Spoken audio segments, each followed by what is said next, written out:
This is a story about Gary. He thought pooping was very, very scary. Gary was 5 years old and he'd been wearing big boy underoos for a while now. He was an active boy and all the kids in the neighborhood liked to play at his house because he had the coolest treehouse ever. One day, after several hours in the treehouse with his friends, Gary's tummy hurt. So he went to the bathroom and tried to poop. And he pushed and pushed to get the poop out. When it finally came out, he felt like it had ripped his bottom in half. And there was even blood on the toilet paper when he wiped. Well, this freaked Gary out, but he didn't tell his parents because he was too scared and too embarrassed. A couple days went by before he felt like he had to poop again. But this time, Gary held the poop in because he remembered how much it hurt the last time. He would stand behind the couch or hide in the closet trying to hold his poop. When his mom asked him if he had to poop, he always told her no and ran off to play, trying to pretend that he was fine. But meanwhile, his tummy did not feel well and it was getting kind of round and hard. Gary's mom found underwear in his room that had poop on them. She also found underwear in the trash. One evening, after Gary had gone to bed without eating much for dinner, his parents talked about the strange behaviors, the dirty underwear, and the change in his appetite that they had been noticing. They were becoming very concerned. Pretty soon, Gary's older brother and sister, Beery and Mary, started teasing him for pooping in his pants like a baby and smelling like a dirty diaper. Gary felt so ashamed and frustrated. The poop just kept leaking out and he didn't know how to make it stop. What was worse was that he couldn't feel it come out anymore. Finally, Gary couldn't take it anymore. The kids at school were calling him names like Dookie Butt and Poopy Pants, and the neighborhood kids weren't coming over anymore because they said Gary smelled.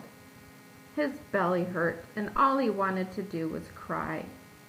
When Gary refused to come out of his room to eat dinner with the family, his parents went to him and said that they had decided to take him to the doctor tomorrow because they were worried about him. Gary was mortified. He thought that he was in trouble, and it made him feel even more sick thinking of talking to Dr. Brown about pooping his pants. Gary was very uncooperative and made it difficult on his parents to get him to the appointment.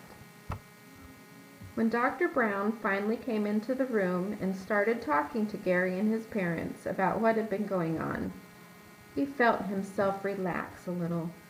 Gary realized that his parents were not angry, they were worried.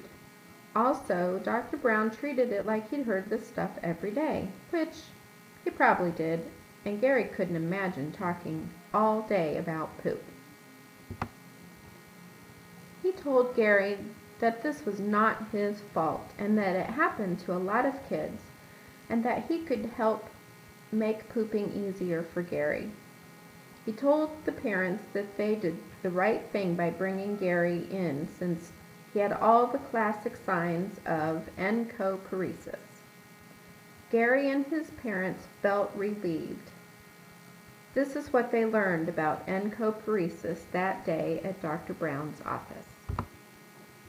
Gary was having complications of chronic constipation called Encopresis.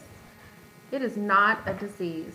90% of the cases are due to constipation that has no known medical cause and is more common in boys. Encopresis is fecal soiling that usually occurs because liquid stool is leaking, usually involuntarily, out around the impacted stool in the rectum. As the impaction worsens, it leads to rectal distension. The colon and the rectum become so stretched out that the nerves are less sensitive and the muscles weaker. This results in the nerve's diminished ability to tell the brain that it is time for a bowel movement, and they may not even feel the stool leak out. The muscles can't even hold small amounts of stool in or push the hard stool out. Some common causes of severe constipation are dietary, low fiber, too much dairy, not enough water, some medications, anxiety about the pain of passing large hard stools, refusal to use bathrooms away from home, and power struggles with parents. People often mistake encopresis as a behavioral issue, assume that the child is lacking self-control or misbehaving. Punishments and consequences are not helpful and leave the child feeling more ashamed. It can sometimes take up to a year for the colon and rectum to shrink back to normal size and proper functioning.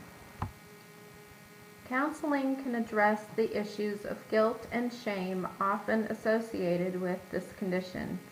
Also, refusal to poop in the toilet or use a toilet away from home are other issues that should be addressed. How do you treat encopresis? First of all, the colon must be emptied of the hard, impacted stool. There are a variety of ways of doing this: enemas, suppositories, high doses of mineral oil, and laxatives.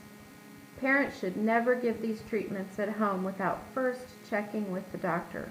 Also, avoid frequent use of any of these items. Once the colon is cleaned out, stool softeners will be given to give the bowels a chance to shrink back to normal size. Next, a potty schedule should be set up. Having the child sit on the toilet after each meal for about 5 to 10 minutes to establish a pattern. The reward system is often helpful. Stickers and charts and incentives.